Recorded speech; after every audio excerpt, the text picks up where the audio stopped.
हाँ दोस्तों आज हम लोग केंद्रीय चयन पर्षद जो बिहार बिहार विशेष सशस्त्र पुलिस का जो बहाली है उसका सेट नंबर 7 देखने जा रहे हैं। और इस पर 6 सेट ऑलरेडी अपलोड है।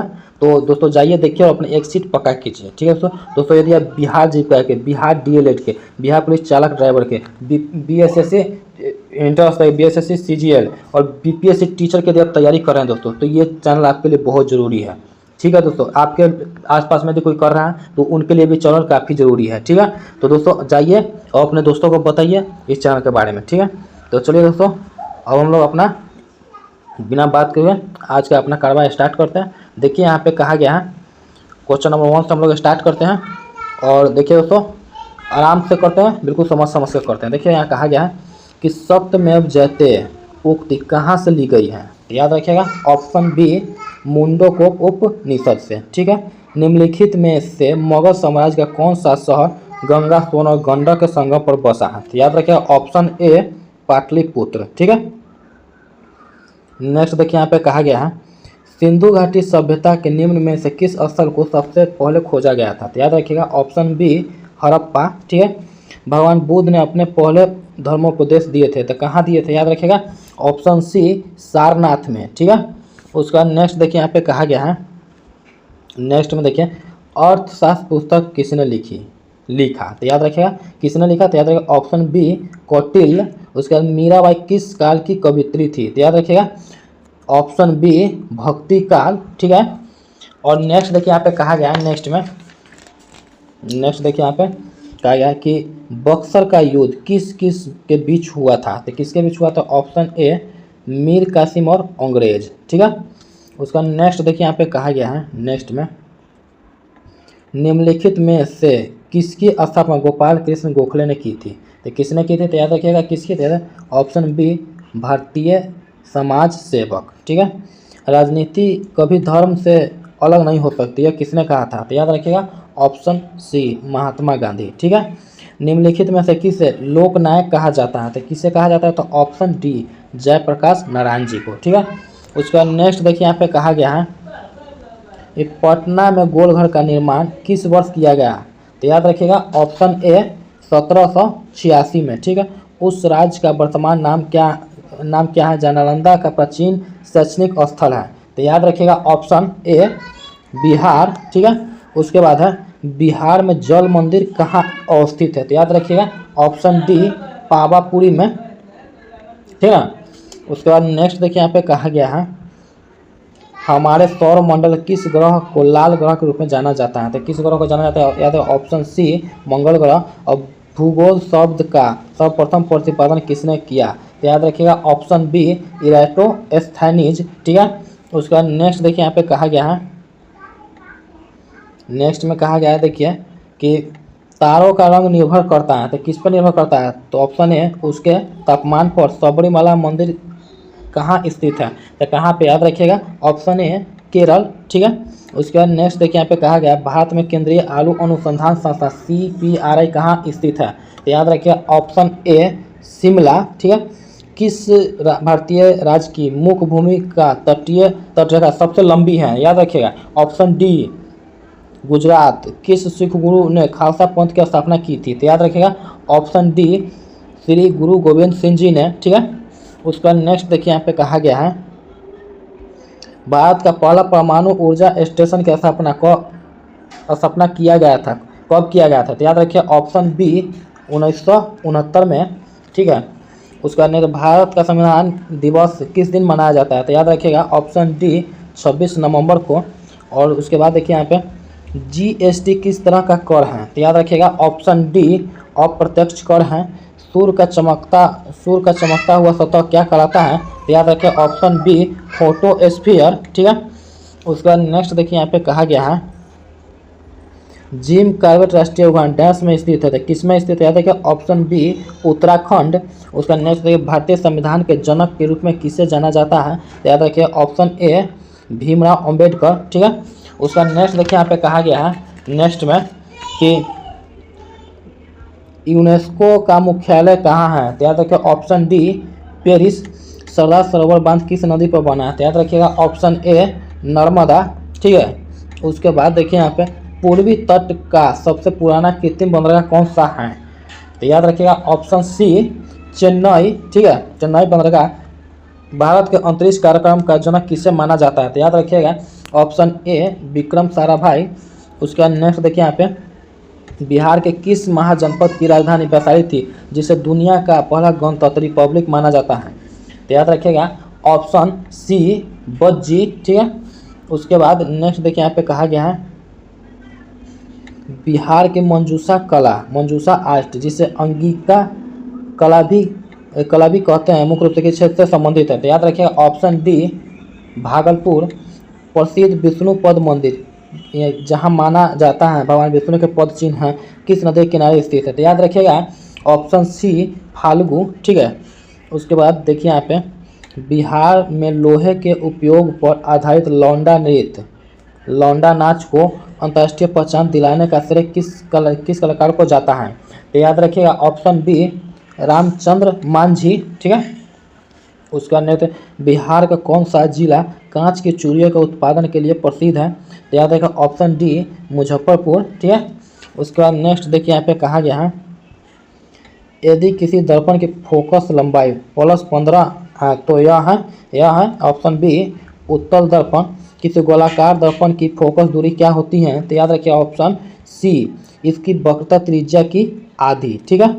उसका नेक्स्ट देखिए यहाँ कहा गया है पाचन के दौरान पित्त की भूमिका क्या होती है? तो याद रखिएगा ऑप्शन डी वसा का पायसीकरण। घनत्व निम्नलिखित में से किसका अनुपात है? तो याद रखिए ऑप्शन बी द्रव्यमान बटा में आयतन, ठीक है। उसका नेक्स्ट देखिए यहाँ पे कहा गया है कंप्यूटर में सीपीयू के 3 घटक डैश होते हैं? तो याद रखिएगा option B control unit, ALU और मेमोरी, ठीक है, यही है 3, ठीक है। उसके बाद देखिए यहाँ पे किसी रॉकेट का प्रक्षेपण न्यूटन किस नियम पर आधारित होता है? तो याद रखिएगा ऑप्शन बी गति का तृतीय नियम, ठीक है। उसके बाद नेक्स्ट देखिए यहाँ पे कहा गया है लार ग्रंथि से कौन सा एंजाइम स्रावित होता है? तो याद रखिए ऑप्शन सी एमाइलेज, ठीक है। उसके बाद जल का बाष्पीकरण निम्न में किस पर होता है? तो याद रखिए ऑप्शन सी सभी तापमान पर, ठीक ना, सभी तापमान पर।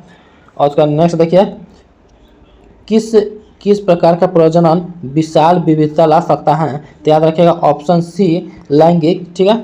उसके बाद नेक्स्ट देखिए यहाँ पे कहा गया है निम्न में सूर्य द्वारा उत्सर्जित हानिकारक विकिरण है तो कौन सा है? तो याद रखिएगा ऑप्शन बी पराबैंगनी किरण, ठीक है। उसका नेक्स्ट देखिए यहाँ पे कहा गया है नेक्स्ट में कहा गया है देखिए कि हाल ही में किस राज्य सरकार द्वारा हेजिंग डेस्क पहल शुरुआत की गई है? तो याद रखिएगा ऑप्शन बी महाराष्ट्र, ठीक है। नाटो सम्मेलन 2025 के सदस्य देशों ने अगले कितने वर्षों में अपना रक्षा बजट को जीडीपी का 5% बढ़ाने का सहमति जताई है? तो याद रखिएगा ऑप्शन बी 10, ठीक है, ऑप्शन बी 10 वर्षों में, ठीक है। उसका नेक्स्ट देखिए यहाँ पे कहा गया है एशियाई अवसंरचना निवेश बैंक AIIB का मुख्यालय कहाँ है? तो याद रखिएगा ऑप्शन बी बीजिंग, ठीक है। उसका नेक्स्ट उच्च चेस कप मास्टर्स 2025 का खिताब किसने जीता? तो याद रखिए ऑप्शन सी आर प्रज्ञानंदा, ठीक है। उसके बाद नेक्स्ट देखिए यहाँ पे कहा गया है भारत का पहला क्वांटम कंप्यूटिंग वैली 1 जनवरी 2026 तक किस राज्य में स्थापित किया जाएगा? तो याद रखिए option C Andhra Pradesh. The one cricket my life and more किसकी आत्मकथा है? तो याद रखिए ऑप्शन बी शिखर धवन जी का, ठीक है। उसके बाद नेक्स्ट देखिए यहाँ देखिए पांचवा खेलो इंडिया यूनिवर्सिटी गेम्स के IUG 2025 की मेजबानी कौन सा राज्य करेगा? तो याद रखें ऑप्शन बी राजस्थान। अंतर्राष्ट्रीय अंतरिक्ष स्टेशन ISS में जाने वाले पहले भारतीय सुधांशु शुक्ला का संबंध किस राज्य से हैं? तो याद रखें ऑप्शन बी उत्तर प्रदेश, ठीक है, ऑप्शन बी उत्तर प्रदेश। उसका नेक्स्ट देखिए यहाँ पे कहा गया है नेक्स्ट में देखिए वैश्विक शांति सूचकांक 2025 में भारत की रैंकिंग क्या है? तो याद रखें ऑप्शन बी 115वां। भारतीय किसान उर्वरक सहकारी संस्था इफ्को किस देश में अपना पहला विदेशी नैनो कार्बन संयंत्र लगाएगी? याद रखिएगा ऑप्शन बी ब्राज़ील, ठीक है। उसका नेक्स्ट देखिए यहाँ पे कहा गया है भारत सरकार के पीएम श्री योजना के चौथे चरण के तहत बिहार राज्य के कितने विश्वविद्यालयों का चयन किया गया है? तो याद रखिएगा ऑप्शन बी 804। ठीक है। उसके बाद नेक्स्ट देखिए यहाँ पे विश्व पैरा एथलेटिक्स चैंपियनशिप 2025 का शुभंकर क्या नाम है? शुभांकर का क्या नाम है? तो याद रखिएगा ऑप्शन ए विराज। उसका नेक्स्ट देखिए यहाँ बोला गया हिंदी भाषा लघु कथाएं एक बेटे 1/12 के लिए साहित्य अकादमी बाल साहित्य पुरस्कार किसे सम्मानित किया जाएगा? तो याद रखिएगा ऑप्शन सी सुशील शुक्ला। उसका नेक्स्ट देखिए यहाँ पे कहा गया संघ लोक सेवा आयोग द्वारा किस नाम से एक नया पोस्टर लॉन्च किया गया है? तो याद रखिए ऑप्शन ए प्रतिभा सेतु। ठीक है। उसका नेक्स्ट देखिए यहाँ पे कहा गया है हाल ही में मंगोलिया का 34वां प्रधानमंत्री किससे नियुक्त किया गया है? तो याद रखिएगा ऑप्शन ए जदान सतार गुम्बोजोब। ठीक है। उसका नेक्स्ट देखिए यहाँ पे कहा गया है कि एक त्रिकोणीय आयताकार संकेत जिसमें एक गाय या पशु का चिन्ह हो क्या चेतावनी देता है? तो याद रखिएगा ऑप्शन सी सड़क पर मवेशी होने की संभावना। ठीक है। उसका नेक्स्ट देखिए यहाँ पे कहा गया है नेक्स्ट में वाहन की विद्युत प्रणाली में फ्यूज का क्या कार्य होता है? तो याद रखिए ऑप्शन सी शॉर्ट सर्किट या ओवरलोड की स्थिति में सर्किट की सुरक्षा करना। ठीक है। उसका नेक्स्ट देखिए यहाँ पे कहा गया ढलान वाली सड़क पर नीचे की ओर मुड़ करके पार्किंग करते समय आपको वाहन के अगले पहिए को किस ओर मोड़ना चाहिए? तो याद रखिएगा ऑप्शन ए सड़क किनारे फुटपाथ की ओर। ठीक है। उसका नेक्स्ट देखिए यहाँ पे कहा गया है नेक्स्ट में कहा गया वैध प्रदूषण नियंत्रण प्रमाण पत्र PUC के बिना गाड़ी चलाने का क्या दंड हो सकता है? तो याद रखिए ऑप्शन बी जुर्माना या लाइसेंस निलंबन। ठीक है। उसका नेक्स्ट देखिए यहाँ पे कहा गया है BS6 भारत स्टेज 6 उत्सर्जन मानक BS4 की तुलना में क्यों बेहतर है? तो याद रखिएगा ऑप्शन बी यह सल्फर जैसे प्रदूषकों को काफ़ी हद तक कम करता है। ठीक है। Option B. ठीक है। उसका नेक्स्ट देखिए यहाँ पे कहा गया है कि वाहन में डिफरेंशियल का क्या कार्य है? तो याद रखिए ऑप्शन बी मोड़ लेते समय दोनों पहियों को अलग अलग गति से घूमने की अनुमति देना। ठीक है। उसका नेक्स्ट देखिए यहाँ पे कहा गया है सड़क पर सफ़ेद या पीली तिरछी रेखाओं से बने हैचिंग एरिया का क्या अर्थ है? तो याद रखिए ऑप्शन बी आपका इस क्षेत्र में गाड़ी नहीं चलानी चाहिए। ठीक है। उसका नेक्स्ट देखिए यहाँ पे कहा गया है घने कोहरे में गाड़ी चलाते समय आपको क्या करना चाहिए? तो याद रखिएगा option B low beam headlight और फॉग लैंप उपयोग करें। ठीक है।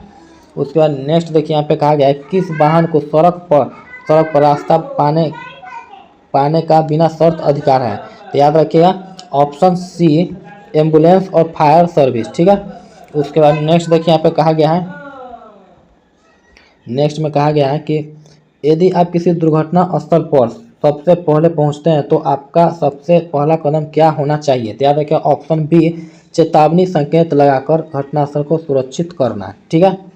उसके नेक्स्ट देखिए यहाँ पे कहा गया है अत्यधिक गति से वाहन चलाने धारा 183 पर हल्के मोटरयान के लिए कितना जुर्माना है? तो याद रखिए ऑप्शन बी 1000 से 2000 रुपये। उसका नेक्स्ट देखिए यहाँ पे कहा गया है कि सचेतक सड़क चिन्ह जो आगे के खतरों के बारे में जानकारी चेतावनी देते हैं किस आकार के होते हैं? तो याद रखिएगा ऑप्शन सी त्रिभुजाकार। सूचनात्मक सड़क चिन्ह समान तौर पर किस रंग के होते हैं? तो याद रखिएगा ऑप्शन डी नीला। ठीक है। उसके बाद नेक्स्ट देखिए यहाँ पे कहा गया है ड्राइवर की सीट के अलावा अधिकतम 8 यात्रियों वाली कार के लिए अधिकतम गति सीमा क्या है? तो याद रखिएगा ऑप्शन सी 100 किलोमीटर प्रति घंटा। उसके बाद हॉर्न बजाना मना है का चिन्ह सामान्यतः किन क्षेत्रों के पास लगाया जाता है? तो याद रखिएगा ऑप्शन सी अस्पतालों और स्कूलों। ठीक है। उसके बाद नेक्स्ट देखिए यहाँ पे कहा गया है कि रक्त में अल्कोहल की मात्रा BAC में प्रत्येक 0.05% की वृद्धि से दुर्घटना का जोखिम कितना बढ़ जाता है? तो याद रखिएगा ऑप्शन ए दुगना। ठीक है। उसका नेक्स्ट देखिए यहाँ पे कहा गया सड़क दुर्घटना के बाद के पहले घंटे को क्या कहा जाता है जिसमें तत्काल चिकित्सा सहायता जीवन बचा सकता है? तो याद रखिए ऑप्शन सी स्वर्णिम घंटा गोल्डन आवर। ठीक है। उसका नेक्स्ट देखिए यहाँ पे कहा गया है ड्राइवर के सीट के अलावा अधिकतम 8 यात्रियों वाली कार के लिए अधिकतम गति सीमा क्या है? तो याद रखिए ऑप्शन सी 100 किलोमीटर प्रति घंटा। ठीक है। उसके बाद नेक्स्ट देखिए यहाँ पे कहा गया है जेब्रा क्रॉसिंग का मुख्य कार्य उद्देश्य क्या होता है? मुख्य उद्देश्य क्या होता है? तो याद रखिए ऑप्शन सी पैदल चलने वालों को सड़क पार करने की सुविधा व अधिकार देना। ठीक है। उसका नेक्स्ट देखिए यहाँ पे कहा गया है कि यान में अधिक भार लादने ओवरलोडिंग धारा 194 पर कितना न्यूनतम जुर्माना है? तो याद रखिएगा ऑप्शन डी 20,000 रुपये। उसके बाद नेक्स्ट देखिए यहाँ पे कहा गया है गाड़ी के रेडिएटर फैन का मुख्य कार्य क्या होता है? तो याद रखिएगा ऑप्शन बी जब गाड़ी रुकी हो तब धीमा चल रही हो, जब रेडिएटर मध्यम से हवा खींचकर इंजन को ठंडा करना। ठीक है। उसके बाद नेक्स्ट देखिए यहाँ पे कहा गया है यदि ड्राइविंग के दौरान डैशबोर्ड पर ABS की चेतावनी की बत्ती वार्निंग लाइट लगातार जलती रहे तो इसका क्या अर्थ है? तो याद रखें option B anti lock braking system ABS में कोई खराबी है लेकिन सामान्य ब्रेकिंग सिस्टम संभवतः काम कर रहा है। ठीक है। नेक्स्ट देखिए यहाँ पे कहा गया है कि वाहन के किन हिस्सों में स्नेह लुब्रिकेंट के रूप में आमतौर पर ग्रीस का उपयोग किया जाता है? तो याद रखें ऑप्शन सी सस्पेंशन और स्टीयरिंग के कुछ ज्वाइंट में खुले हुए गतिशील पुर्जों में। ठीक है। उसका नेक्स्ट देखिए यहाँ पे कहा गया है एक ड्राइवर को अपनी गाड़ी की हाई बीम हेडलाइट पर इस्तेमाल कब करना चाहिए? तो याद रखिएगा ऑप्शन सी जब सड़क खाली और अंधेरी हो और सामने से कोई अन्य वाहन न आ रहा हो। ठीक है। उसका नेक्स्ट देखिए यहाँ पे कहा गया है कि यदि आप गाड़ी स्टार्ट करने के लिए चाबी घुमाते हैं तो डैशबोर्ड पर कोई लाइट नहीं जलती हैं तो और न ही कोई आवाज़ आती है तो सबसे संभावित समस्या क्या है? तो याद रखें ऑप्शन सी गाड़ी की बैटरी पूरी तरह से डिस्चार्ज है। ठीक है।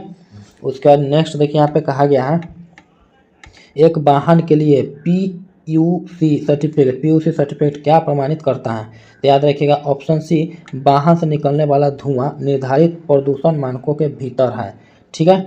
उसके बाद नेक्स्ट देखिए यहाँ पे कहा गया है कि गाड़ी में रखे जाने वाले स्पेयर टायर या स्टेपनी का क्या उद्देश्य है?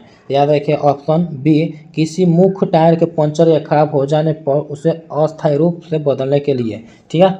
उसके बाद नेक्स्ट देखिए यहाँ पे कहा गया है कार की सीट में लगे हेड रेस्ट का प्राथमिक सुरक्षा उद्देश्य क्या है? याद रखिए ऑप्शन बी पीछे से टक्कर लगने की स्थिति में गर्दन की गंभीर चोट विप्लस इंजरी से बचाता है। ठीक है।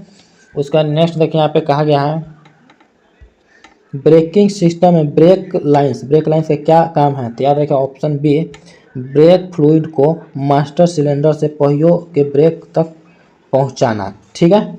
उसके बाद देखिए गाड़ी की किसी तरल पदार्थ जैसे कूलेंट या वॉशर फ्लूइड को टॉप अप करने का क्या अर्थ है? तो याद रखिए ऑप्शन यहाँ पे ऊपर है ऑप्शन बी यदि उनका स्तर न्यूनतम निशान से नीचे चला गया है तो उसे वापस सही स्तर तक भरना। ठीक है।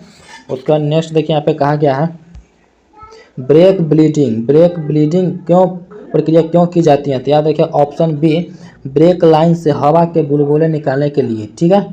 उसका नेक्स्ट देखिए यहाँ पे कहा गया है इंजन में पिस्टन रिंग्स का प्राथमिक कार्य क्या है? तो याद रखिए ऑप्शन बी कंबशन चेंबर को सील करना और तेल नियंत्रित करना। ठीक है। उसका नेक्स्ट देखिए यहाँ पे कहा गया सस्पेंशन सिस्टम में स्ट्रट किसे कहते हैं? तो याद रखिए ऑप्शन सी शॉक एब्जॉर्बर और क्वाइल स्प्रिंग को संयुक्त इकाई को। ठीक है। उसके बाद नेक्स्ट देखिए यहाँ पे कहा गया है इंजन की क्षमता के संदर्भ में सीसी का क्या अर्थ है? तो याद रखिए ऑप्शन बी क्यूबिक सेंटीमीटर। ठीक है। उसके बाद नेक्स्ट देखिए यहाँ पे कहा गया है ट्रांसफर केस का उपयोग किस प्रकार के वाहनों में होता है? तो याद रखिए option B 4 wheel drive 4WD और ऑन व्हील ड्राइव AWD में। ठीक है। उसका नेक्स्ट देखिए यहाँ पे कहा गया है कि ब्रेक लगाने पर गाड़ी का एक तरफ खींचने का मुख्य तकनीकी कारण क्या हो सकता है? तो याद रखेंगे ऑप्शन बी एक तरफ का ब्रेक कैलिपर जाम होना। ठीक है। नेक्स्ट देखिए यहाँ पे कहा गया है एग्जॉस्ट सिस्टम में ऑक्सीजन सेंसर और O2 सेंसर का क्या क्या मापता है? तो याद रखिए ऑप्शन सी, निकास गैसों में बिना जलीय ऑक्सीजन की मात्रा। ठीक है, उसका नेक्स्ट देखिए यहाँ पे कहा गया है DOT 4 ब्रेक फ्लूइड DOT 3 की तुलना में बेहतर क्यों माना जाता है? तो याद रखिएगा ऑप्शन बी, इसका क्वथनांक बॉइलिंग पॉइंट उच्च होता है। ठीक है, उसके बाद नेक्स्ट देखिए यहाँ पे कहा गया है इंजन बाल्ब की लैपिंग क्यों की जाती है? तो याद रखिएगा ऑप्शन बी, बाल्ब और बाल्ब शिफ्ट के बीच एक परफेक्ट सील बनाने के लिए। ठीक है, उसके बाद नेक्स्ट देखिए यहाँ पे कहा गया है कि वाहन के टूल किट में फ्यूज पुलर का क्या उपयोग है? तो याद रखिएगा ऑप्शन सी, फ्यूज को बिना नुकसान पहुंचाए सुरक्षित निकालने के लिए। ठीक है, तो दोस्तों आज हम लोगों ने बिहार पुलिस चालक ड्राइवर का सेट नंबर 7 देखा। ठीक है, और आराम से देखा और समझ के देखा। तो दोस्तों इसके लिए चैनल को लाइक, शेयर एंड सब्सक्राइब कीजिए दोस्तों, और अपने दोस्तों को भी बताइए। तो चलिए मिलते हैं नेक्स्ट वीडियो में, तब तक के लिए बाय। ठीक है।